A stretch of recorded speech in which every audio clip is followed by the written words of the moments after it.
open your email, access social media groups, read professional journals, or attend a course or conference. What is consistent here is that there is some kind of learning taking place, and everyone in organization is learning something. But when we are on the L&D topic, we look for effective learning.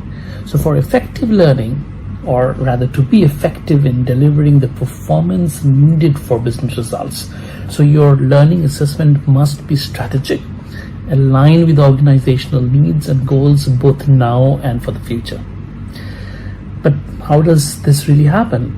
In basic terms, whether you are a L&D professional, a trainer inside the organization, or a professional freelancer, it means that you are the learning leader, and that you need to be future focused and has experience and skill to align the company's function, work of developing people with organizational future needs.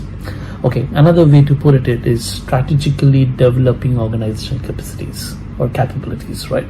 So future focuses or alignments are the two important keywords that are critical for learning professionals, because we have multiple roles to play along with the functions of the spectrums. So one end of the spectrum is we serve as subject matter experts, and our functions here are more responsible for developing cognitive performance and behavioral intelligence using learning and training best practices.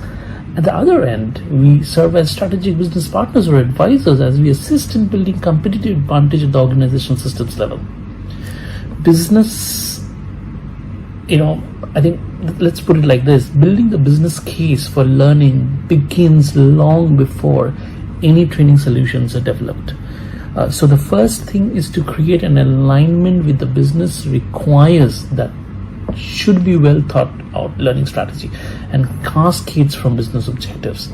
This is one of the most common questions often asked, why organizations don't take training and development as a serious business. And my answer to that will be very simple, that many factors contribute to successful business outcomes like product differentiation, effective pricing, marketing, and geographic advantages, just to name a few. According to some study, the top barrier to training initiative is the ability to measure the training outcomes. Measurements of training effectiveness is difficult compared to the measurement of all the factors that I talked about. And the reason being, the right data from the learning management system is very difficult to crack or very difficult to analyze.